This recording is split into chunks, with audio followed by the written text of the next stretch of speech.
شروع اللہ کا نام لے کر جو بڑا مہربان نہایت رحم والا ہے۔ یہ ایک سورہ ہے جس کو ہم نے نازل کیا اور اس کے احکام کو فرض کر دیا اور اس میں صاف صاف آیتیں نازل کی تاکہ تم یاد رکھو۔ بدکاری کرنے والی عورت اور بدکاری کرنے والا مرد جب ان کی بدکاری ثابت ہو جائے تو دونوں میں سے ہر ایک کو 100 درے مارو، اور اگر تم اللہ اور روز آخر پر ایمان رکھتے ہو تو اللہ کے قانون کو نافذ کرنے میں تمہیں ان پر ہرگز ترس نہ آئے، اور چاہیے کہ ان کی سزا کے وقت مسلمانوں کی ایک جماعت بھی موجود ہو۔ بدکار مرد تو بدکار یا مشرک عورت کے سوا کسی سے نکاح نہیں کرتا، اور بدکار عورت کو بھی بدکار یا مشرک مرد کے سوا اور کوئی نکاح میں نہیں لاتا، اور یہ یعنی بدکار عورت سے نکاح کرنا مومنوں پر حرام ہے۔ اور جو لوگ پرہیزگار عورتوں کو بدکاری کا عیب لگائیں اور اس پر 4 گواہ نہ لائیں تو ان کو 80 درے مارو، اور کبھی ان کی شہادت قبول نہ کرو، اور یہی بد کردار ہیں۔ ہاں، جو اس کے بعد توبہ کر لیں اور اپنی حالت سنوار لیں تو اللہ بھی بخشنے والا ہے، مہربان ہے۔ اور جو لوگ اپنی بیویوں پر بدکاری کی تہمت لگائیں اور خود ان کے سوا اور گواہ نہ ہوں تو ہر ایک کی شہادت یہ ہے کہ پہلے تو 4 بار اللہ کی قسم کھائے کہ بے شک وہ سچا ہے، اور 5ویں بار یہ کہے کہ اگر وہ جھوٹا ہو تو اس پر اللہ کی لعنت۔ اور عورت سے سزا کو یہ بات ٹال سکتی ہے کہ وہ پہلے 4 بار اللہ کی قسم کھائے کہ بے شک یہ جھوٹا ہے، اور 5ویں دفعہ یوں کہے کہ اگر یہ سچا ہو تو مجھ پر اللہ کا غضب نازل ہو۔ اور اگر تم پر اللہ کا فضل اور اس کی مہربانی نہ ہوتی تو بہت سی خرابیاں پیدا ہو جاتی۔ اور یہ کہ اللہ توبہ قبول کرنے والا ہے، حکیم ہے۔ جن لوگوں نے یہ بہتان باندھا ہے وہ تمہیں میں سے ایک جماعت ہے، اس کو اپنے حق میں برا نہ سمجھنا، بلکہ وہ تمہارے لیے اچھا ہے۔ ان میں سے جس شخص نے گناہ کا جتنا حصہ لیا اس کے لیے اتنا وبال ہے، اور جس نے ان میں سے اس بہتان کا بڑا بوجھ اٹھایا ہے اس کو بڑا عذاب ہوگا۔ جب تم نے وہ بات سنی تھی تو مومن مردوں اور عورتوں نے کیوں اپنے دلوں میں نیک گمان نہ کیا، اور کیوں نہ کہہ دیا کہ یہ کھلم کھلا بہتان ہے؟ یہ بہتان لگانے والے اپنی بات کی تصدیق کے لیے 4 گواہ کیوں نہ لائے؟ تو جب یہ گواہ نہیں لا سکے تو اللہ کے نزدیک یہی جھوٹے ہیں۔ اور اگر دنیا اور آخرت میں تم پر اللہ کا فضل اور اس کی رحمت نہ ہوتی تو جس شغل میں تم منہمک تھے اس کی وجہ سے تم پر بڑا سخت عذاب نازل ہوتا، جب تم اپنی زبانوں سے اس کا ایک دوسرے سے ذکر کرتے تھے اور اپنے منہ سے ایسی بات کہتے تھے جس کا تم کو کچھ بھی علم نہ تھا، اور تم اسے ایک ہلکی بات سمجھتے تھے، حالانکہ اللہ کے نزدیک وہ بڑی بھاری بات تھی۔ اور جب تم نے اسے سنا تھا تو کیوں نہ کہہ دیا کہ ہمیں شایع نہیں کہ ایسی بات زبان پر لائیں؟ پروردگار تو پاک ہے، یہ تو بہت بڑا بہتان ہے۔ اللہ تمہیں نصیحت کرتا ہے کہ اگر مومن ہو تو پھر کبھی ایسا کام نہ کرنا، اور اللہ تمہارے سمجھانے کے لیے اپنی آیتیں کھول کھول کر بیان فرماتا ہے، اور اللہ جاننے والا ہے، حکمت والا ہے۔ جو لوگ اس بات کو پسند کرتے ہیں کہ مومنوں میں بے حیائی یعنی تہمت بدکاری کی خبر پھیلے، ان کو دنیا اور آخرت میں دکھ دینے والا عذاب ہوگا، اور اللہ جانتا ہے اور تم نہیں جانتے۔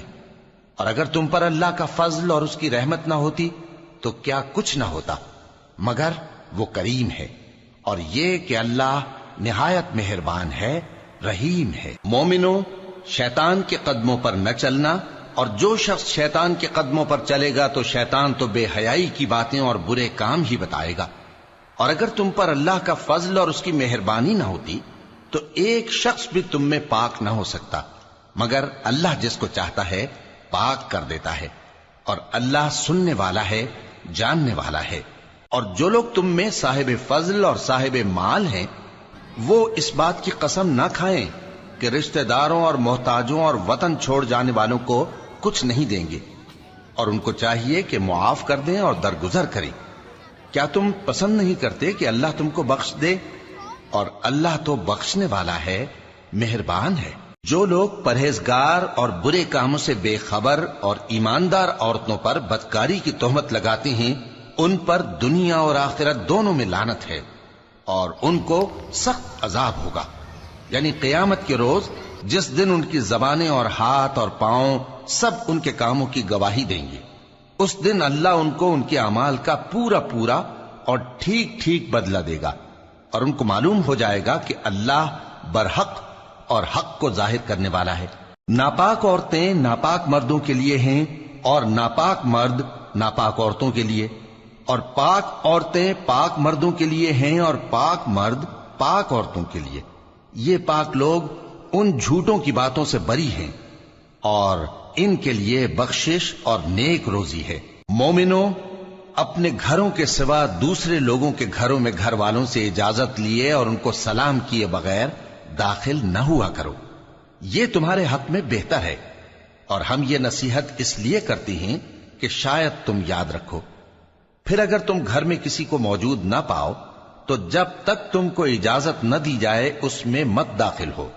اور اگر یہ کہا جائے کہ اس وقت لوٹ جاؤ تو لوٹ جایا کرو، یہ تمہارے لیے بڑی پاکیزگی کی بات ہے، اور جو کام تم کرتے ہو اللہ سب جانتا ہے۔ ہاں،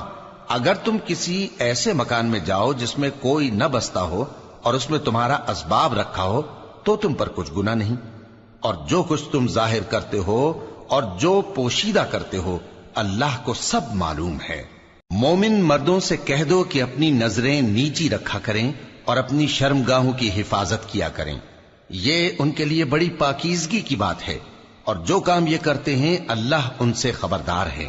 اور مومن عورتوں سے کہہ دو کہ وہ بھی اپنی نگاہیں نیچی رکھا کریں اور اپنی شرمگاہوں کی حفاظت کیا کریں،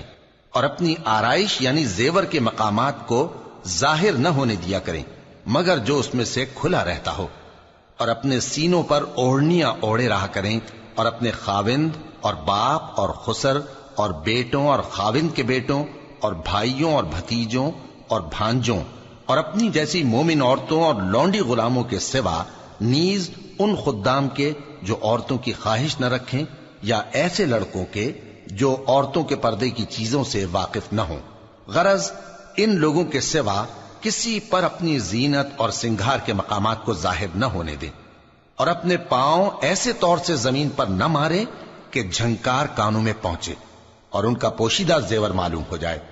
اور مومنوں، سب اللہ کے آگے توبہ کرو تاکہ فلاح پاؤ، اور اپنی قوم کی بیوہ عورتوں کے نکاح کر دیا کرو، اور اپنے غلاموں اور لونڈیوں کے بھی جو نیک ہوں نکاح کر دیا کرو۔ اگر وہ مفلس ہوں گے تو اللہ ان کو اپنے فضل سے غنی کر دے گا، اور اللہ بہت وسعت والا ہے، سب کچھ جاننے والا ہے۔ اور جن کو بیاہ کا مقدور نہ ہو وہ پاک دامنی کو اختیار کیے رہیں یہاں تک کہ اللہ ان کو اپنے فضل سے غنی کر دے۔ اور جو غلام تم سے مکاتبت یعنی مال دے کر پروانہ آزادی کی تحریر چاہیں، اگر تم ان میں صلاحیت اور نیکی پاؤ تو ان سے مکاتبت کر لو، اور اللہ نے جو مال تم کو بخشا ہے اس میں سے ان کو بھی دو۔ اور اپنی باندیوں کو اگر وہ پاک دامن رہنا چاہیں تو دنیاوی زندگی کے فوائد حاصل کرنے کے لیے بدکاری پر مجبور نہ کرنا،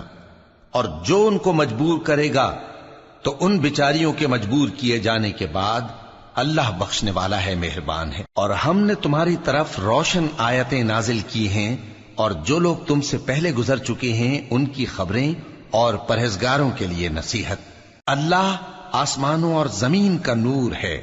اس کے نور کی مثال ایسی ہے کہ گویا ایک طاق ہے جس میں ایک چراغ ہے، اور چراغ ایک قندیل میں ہے، اور قندیل ایسی صاف شفاف ہے کہ گویا موتی کا سا چمکتا ہوا تارا ہے۔ اس میں ایک مبارک درخت کا تیل جلایا جاتا ہے یعنی زیتون کا، کہ نہ مشرق کی طرف ہے نہ مغرب کی طرف۔ ایسا معلوم ہوتا ہے کہ اس کا تیل خواہ آگ اسے نہ بھی چھوئے جلنے کو تیار ہے، بڑی روشنی پر روشنی ہو رہی ہے۔ اللہ اپنے نور سے جس کو چاہتا ہے سیدھی راہ دکھاتا ہے، اور اللہ جو مثالیں بیان فرماتا ہے تو لوگوں کے سمجھانے کے لیے، اور اللہ ہر چیز سے واقف ہے۔ وہ قندیل ان گھروں میں ہے جن کے بارے میں اللہ نے ارشاد فرمایا ہے کہ بلند کیے جائیں اور وہاں اللہ کے نام کا ذکر کیا جائے، اور ان میں صبح و شام اس کی تسبیح کرتے ہیں۔ ایسے لوگ جن کو اللہ کے ذکر اور نماز پڑھنے اور زکوٰۃ دینے سے نہ سوداگری غافل کرتی ہے نہ خرید و فروخت، وہ اس دن سے جب دل خوف اور گھبراہٹ کے سبب الٹ جائیں گے اور آنکھیں اوپر چڑھ جائیں گی ڈرتے ہیں، تاکہ اللہ ان کو ان کے اعمال کا بہت اچھا بدلہ دے اور اپنے فضل سے زیادہ بھی عطا فرمائے۔ اور اللہ جس کو چاہتا ہے بے حساب رزق دیتا ہے۔ اور جن لوگوں نے کفر کیا ان کے اعمال کی مثال ایسی ہے جیسے میدان میں ریت کہ پیاسا اسے پانی سمجھے، یہاں تک کہ جب اس کے پاس آئے تو اسے کچھ بھی نہ پائے اور اللہ ہی کو اپنے پاس دیکھے تو وہ اسے اس کا حساب پورا پورا چکا دے، اور اللہ جلد حساب کرنے والا ہے۔ یا ان کے اعمال کی مثال ایسی ہے جیسے گہرے سمندر میں اندھیرے جس پر لہر چڑھی چلی آتی ہو اور اس کے اوپر اور لہر آ رہی ہو اور اس کے اوپر بادل ہو، غرض اندھیرے ہی اندھیرے ہوں، ایک پر ایک چھایا ہوا، جب اپنا ہاتھ نکالے تو کچھ نہ دیکھ سکے۔ اور جس کو اللہ روشنی نہ دے اس کو کہیں بھی روشنی نہیں مل سکتی۔ کیا تم نے نہیں دیکھا کہ جو لوگ آسمانوں اور زمین میں ہیں اللہ کی تسبیح کرتے رہتے ہیں، اور پر پھیلائے ہوئے پرندے بھی، اور سب اپنی نماز اور تسبیح کے طریقے سے واقف ہیں، اور جو کچھ وہ کرتے ہیں سب اللہ کو معلوم ہے، اور آسمان اور زمین کی بادشاہی اللہ ہی کے لیے ہے اور اللہ ہی کی طرف لوٹ کر جانا ہے۔ کیا تم نے نہیں دیکھا کہ اللہ ہی بادلوں کو چلاتا ہے، پھر ان کو آپس میں ملا دیتا ہے، پھر ان کو تہ بتہ کر دیتا ہے، پھر تم دیکھتے ہو کہ بادل سے مے نکل کر برس رہا ہے، اور آسمان میں جو اولوں کے پہاڑ ہیں ان سے اولے نازل کرتا ہے، تو جس پر چاہتا ہے اس کو برسا دیتا ہے اور جس سے چاہتا ہے ہٹا رکھتا ہے۔ اور بادل میں جو بجلی ہوتی ہے اس کی چمک آنکھوں کو خیرہ کر کے بینائی کو اچ کے لیے جاتی ہے۔ اللہ ہی رات اور دن کو بدلتا رہتا ہے، اہل بصارت کے لیے اس میں بڑی عبرت ہے۔ اور اللہ ہی نے ہر چلنے پھرنے والے جاندار کو پانی سے پیدا کیا، تو ان میں سے بعض ایسے ہیں کہ پیٹ کے بل چلتے ہیں، اور بعض ایسے ہیں جو 2 پاؤں پر چلتے ہیں، اور بعض ایسے ہیں جو 4 پاؤں پر چلتے ہیں۔ اللہ جو چاہتا ہے پیدا کرتا ہے، بے شک اللہ ہر چیز پر قادر ہے۔ ہم ہی نے روشن آیتیں نازل کی ہیں، اور اللہ جس کو چاہتا ہے سیدھے راستے کی طرف ہدایت کرتا ہے۔ اور بعض لوگ کہتے ہیں کہ ہم اللہ پر اور رسول پر ایمان لائے اور ان کا حکم مان لیا، پھر اس کے بعد ان میں سے ایک فریق پھر جاتا ہے، اور یہ لوگ صاحب ایمان ہی نہیں ہیں۔ اور جب ان کو اللہ اور اس کے رسول کی طرف بلایا جاتا ہے تاکہ پیغمبر ان کا قضیہ چکا دیں، تو ان میں سے ایک فریق منہ پھیر لیتا ہے، اور اگر ان کو حق ملتا ہو تو اس کی طرف قبول کر کے چلے آتے ہیں۔ کیا ان کے دلوں میں بیماری ہے یا یہ شک میں ہیں، یا ان کو یہ خوف ہے کہ اللہ اور اس کا رسول ان پر ظلم کریں گے؟ نہیں، بلکہ یہ خود ہی ظالم ہے۔ مومنوں کی تو یہ بات ہے کہ جب اللہ اور اس کے رسول کی طرف بلائے جائیں تاکہ وہ ان میں فیصلہ کریں تو کہیں کہ ہم نے حکم سن لیا اور مان لیا، اور یہی لوگ فلاح پانے والے ہیں۔ اور جو شخص اللہ اور اس کے رسول کی فرما برداری کرے گا اور اس سے ڈرے گا اور اس کا تقوی اختیار کرے گا تو ایسے ہی لوگ مراد کو پہنچنے والے ہیں۔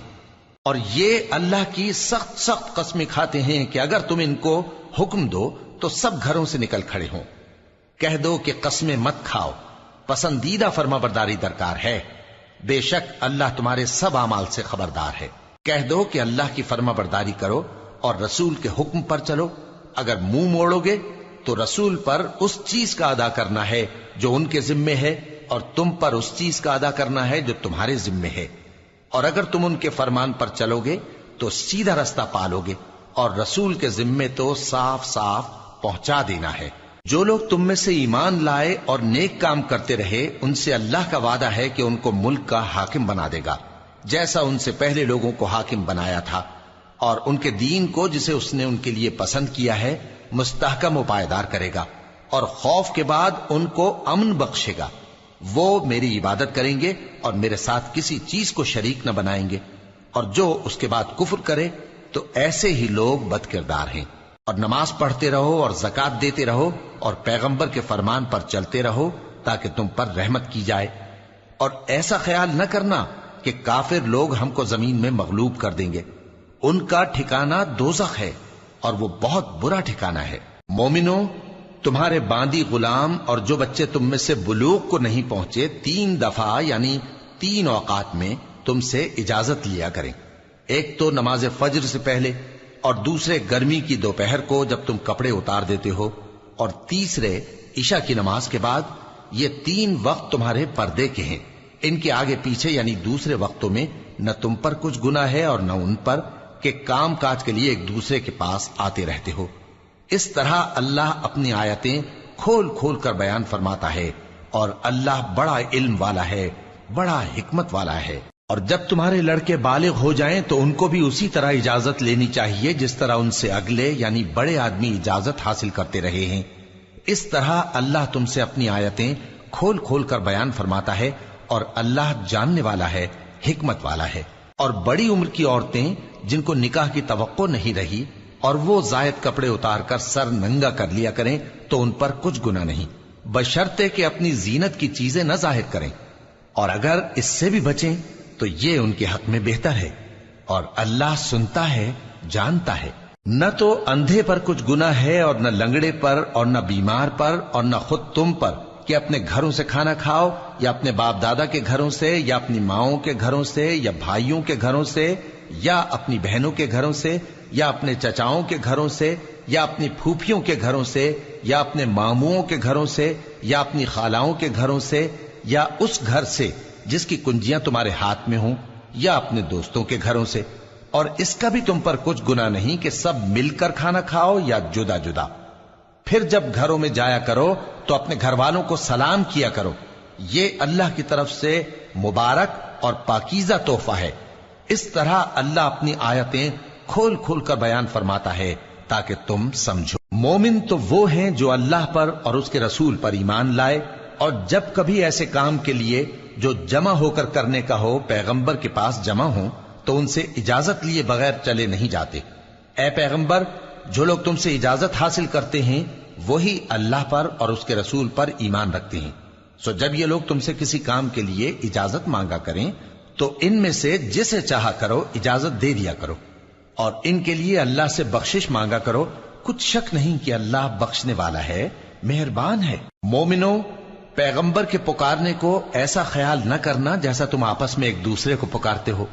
بے شک اللہ کو وہ لوگ معلوم ہیں جو تم میں سے آنکھ بچا کر کھسک جاتے ہیں۔ تو جو لوگ ان کے حکم کی مخالفت کرتے ہیں ان کو ڈرنا چاہیے کہ ایسا نہ ہو کہ ان پر کوئی آفت پڑ جائے یا تکلیف دینے والا عذاب نازل ہو۔ دیکھو، جو کچھ آسمانوں اور زمین میں ہے سب اللہ ہی کا ہے، جس طریق پر تم ہو وہ اسے جانتا ہے، اور جس روز لوگ اس کی طرف لوٹائے جائیں گے تو جو عمل وہ کرتے رہے وہ ان کو بتا دے گا، اور اللہ ہر چیز سے واقف